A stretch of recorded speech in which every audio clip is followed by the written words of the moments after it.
Hello everybody and welcome back to our Python programming course. And in the previous section what we did is we covered some of the basics of coding in Python, such as for loops, while loops, if statements and so on.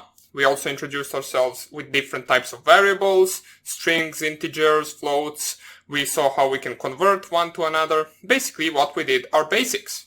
Right now we're going to go into some more intermediate stuff, which is functions. Now, what functions allow us to do is, for example, once you actually start coding some larger programs that have some part of a program that will actually repeat itself throughout the code itself, you want to create a function that will do that certain part.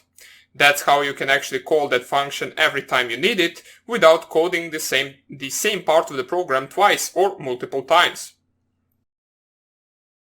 So, we're going to introduce ourselves in this section with different functions. I will show you how you can make a function, how you can create useful functions, and also we're going to take a look at some of the coding examples after we cover the basics of the functions. Now those coding examples of course won't really be anything special, they're going to be simple programs, but for now on that will be more than enough. So let us start up. We are going to open up our idle as usual. So just type idle, open the idle for Python 3. And basically, we already introduced ourselves with some of the functions in the previous section. We just didn't, if you are a beginner, you probably just didn't know they were functions, such as, for example, the length function, the range function, the print function, the string function, integer, and those functions that we did in the basics of programming. Now, for example, once you type print, and then in between the brackets you type here hello, you basically call a function called print. And what you specified in between the brackets are the parameters to that function. So I will show you basically, let's say we want to create our own length function. So for example, we have a string that is going to equal, let me just find, okay, so equal hello. This is our string. It is a variable that stores this word. If you just type your string, you can see it is right here. And we know that the length of the string will return the number of characters in that specific word. So let us see how we can actually return the number of the characters in this specific word without using the length function.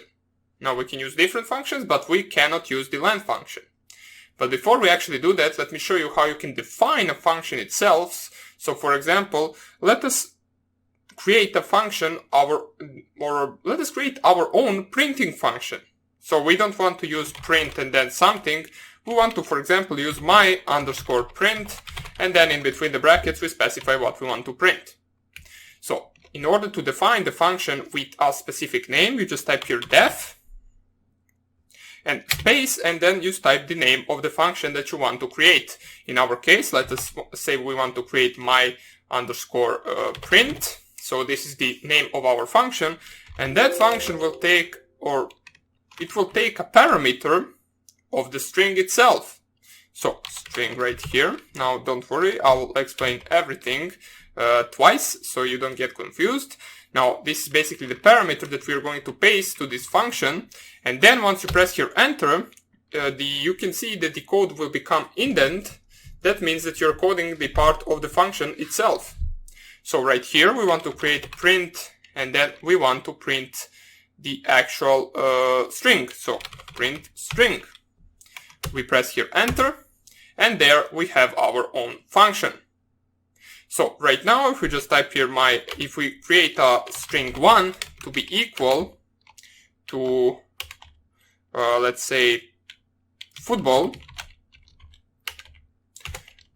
okay, and instead of using print and then string1 in the brackets, we can right now use my_print and then string1 between the actual brackets. We will get the same result right here.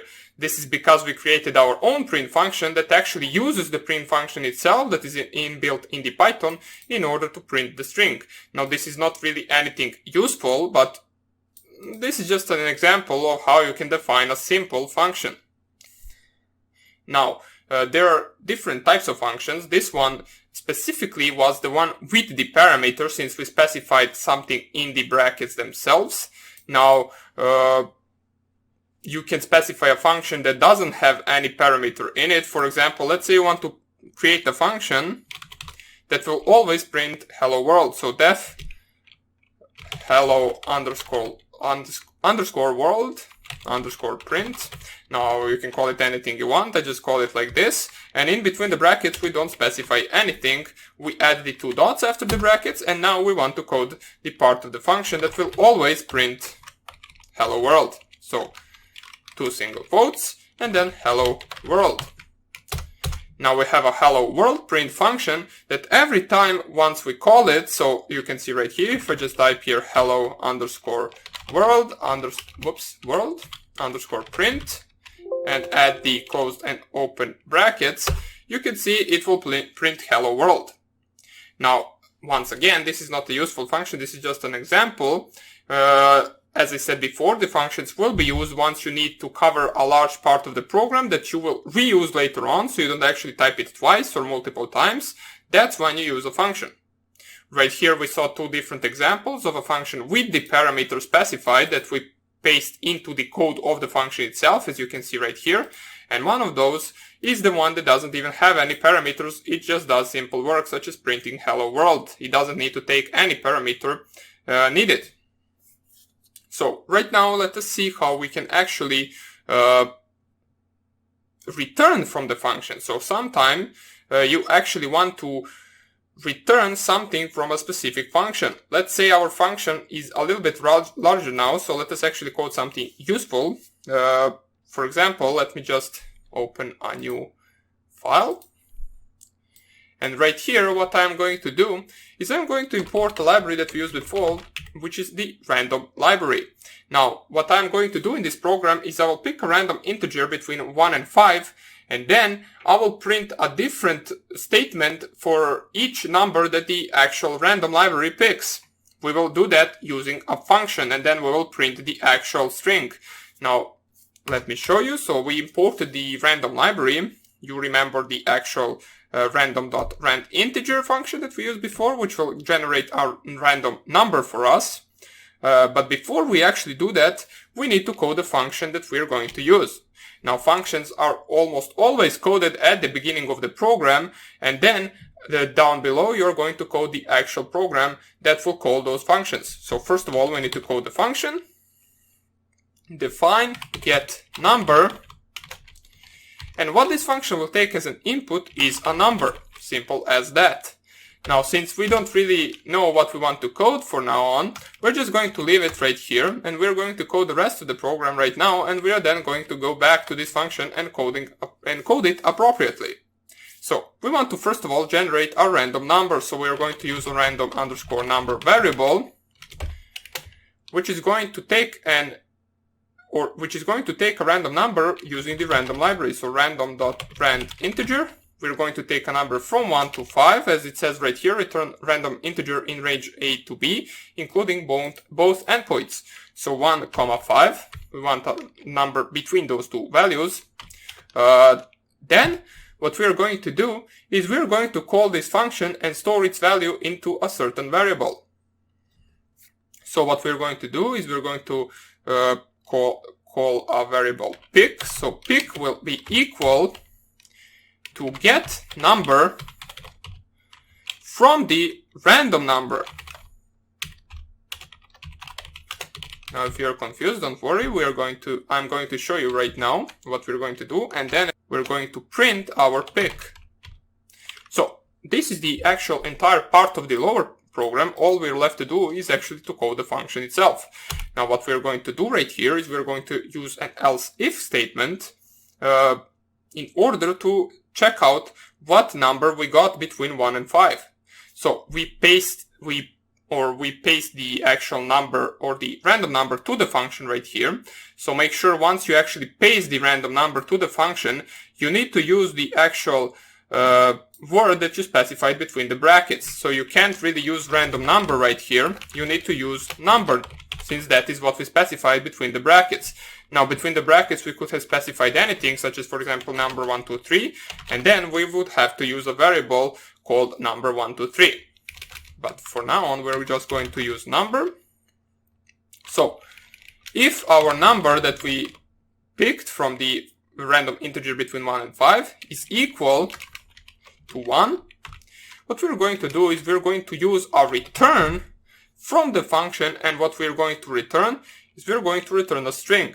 So return, and we can use it, the number is 1. This is what we are going to return.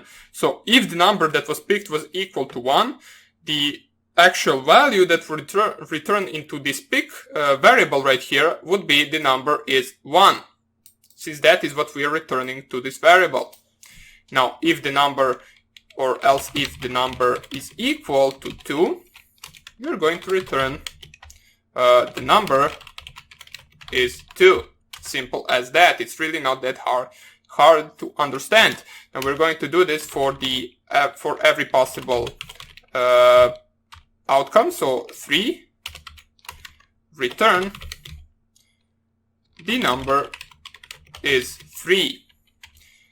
We are left to do 2 more. So else if number equals 4, return, the number is 4, and we are left the 5. So else if number equals 5.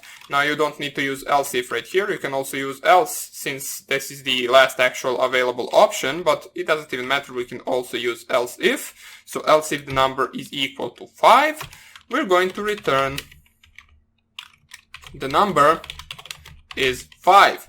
So this is our entire program. Basically, let us go over the code once again. We imported the library. We created a random number using the random library with the rand integer function. The random number will take a value between 1 and 5, depending on what the program picks. Then we create a pick variable that will call this function and store its value of the outcome to this pick variable right here. And then we print the pick variable. So simple as that. If we run it, okay, so it must be saved. Let us actually create an actual folder for our program. So Python programs on our desktop. We can paste it right here. And then what we are going to do is I'm going to save this. So save as desktop, Python programs, and then we can call it first function .py. Doesn't even matter, call it anything you want as long as it has .py extension. Save it right here, and then we can actually call it, so run module, we call it right here, and the output is the number is 3. So the random library generated a number 3, and therefore our pick actually got the value of the number is 3. Then we printed our pick variable and we got that string. So we can run it once again. You can see it is once again 3. Now it is 1. Now it is 5. So our program works really well. We successfully generated the random numbers and also printed out while returning from the function. So this return variable, or pardon me, this return function right here is also very useful. It can return different variables depending on the outcome of your function code, as we saw right here.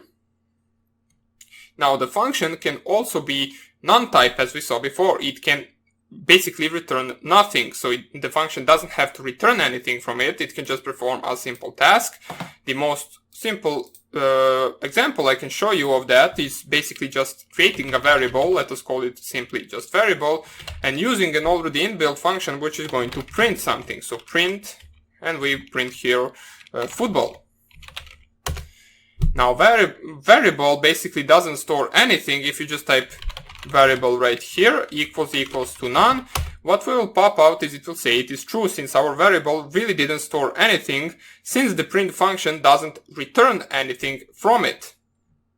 Same as this one right here. Let me just show you. So this my print function also will not return anything, since we're only using the print function and we don't have the return specified anywhere in our code. So variables can also be non-type once you actually use it from a function. So that is also something useful. Now this really doesn't make any sense, but this is just an example of showing you that the function doesn't really have to return anything from its code. So that would be about it for this tutorial. We're going to code different stuff and we're going to introduce ourselves with different things in the next lecture. So hope you enjoyed this simple short tutorial and I hope I see you in the next lecture. Bye!